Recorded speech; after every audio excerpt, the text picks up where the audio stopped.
Okay, so I did an experiment, and in part of this experiment, I got a swizzle chair, by the way. I love swizzle chairs. Anyway, I don't think I've ever genuinely been this happy before. Anyway, I did an experiment. Basically, I've got an Apple Watch, I've got an Oura Ring, and I've got a Fitbit, and I'm basically deciding which one's the most accurate to track my steps. Now, I was going to do sleep as well, but I figured that they need charging, so I couldn't do it. So, a little thing happened midway through the kind of experiment. So I did the experiment for around 30 days. I'll say 30 days. It was actually 27 days. Sue me. On day 12, this died. So basically, we're going to determine which one's better out of this one and the Oura Ring. So the Apple Watch 6, Series 6. A little bit outdated now, the 7's come out, but we move, that's what Apple does, you know? You get the new product, and they're like, you're an outdated motherfucker. Now go and spunk £1,000 on a new one. Sorry, just get the camera. So, let's find the results. Let's get the results. So I figured out that if I was going to do a vlog on which one's better, then what I'm going to do is basically, I'm going to set myself a goal, which is 7,500 steps per day. And what I'm going to do is track off of one of these and then compare it to the other one. So essentially what I did was have this go to 7,500 steps, and then see if this one matches it and see which one's outside of it. Now, instead of saying, on day 1, I did this, and this recorded this, I basically did my steps, and what I did is I'm going to calculate it in a weekly average, so basically you can compare the difference. That way you're not like, well, what the fuck is going on? Anyway, so week number uno, which is one.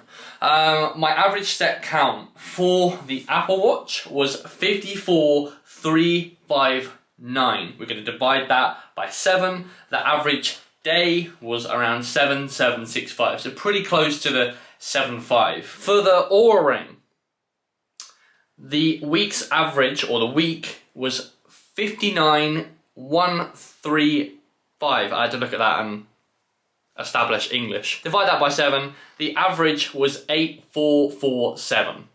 So quite a way off. Week number 2, this came in at, for the week total, 59,199, and then divide that by 7, it came in at 8,457. So nearly 1,000 over my prescribed target. It happens. I'm sorry. The Oura Ring came in at 60,158, so we're going to divide that by 7, came in at 8,594, so actually a lot closer than week 1. Week number 3, the average of, or the weekly total for the Apple Watch was 52,955 divided by 7 is 7,565.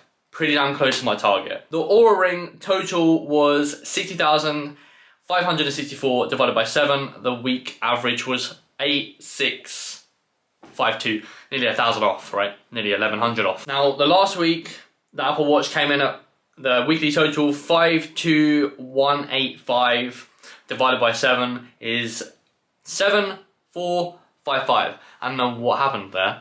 7,455, which is again pretty damn close to my weekly or my daily total, right? My daily target. And then the Oura Ring came in at 5,675 divided by 7 equals 8,025. So again, like 500 off that average here. Now, interestingly, the Fitbit within the 15-day span was remarkably close to my Oura. Nearly to the point of like 1 or 2 steps. So it's got me kind of thinking like, which is the most accurate? Is it this one or is it this one? I'm not really too sure. I did have the test, so I basically took off my ring and I took off my watch when I was working out, so there wasn't anything like going on in terms of potentially like different reps and or whatever. It's just like not moving any, like not counting steps when I'm moving or kind of repping out in the gym. Repping out in the gym, what the fuck? Anyway, when I'm kind of moving in the gym. And I also made sure it was on the same arm, right? And obviously with the Fitbit, it was on this arm. Just made me look like I was a weirdo wearing 2 watches, but essentially, yeah, it is quite interesting. Now, why did I do it and what's the main takeaway? Well, I don't really know, but I can give you a takeaway.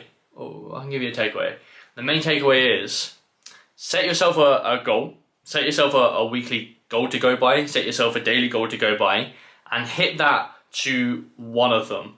From there, you can basically establish your deficit, your maintenance, or your kind of massing phase, or massing, simply via your calories. Just make sure your steps are fairly consistent, and then go from there and adjust.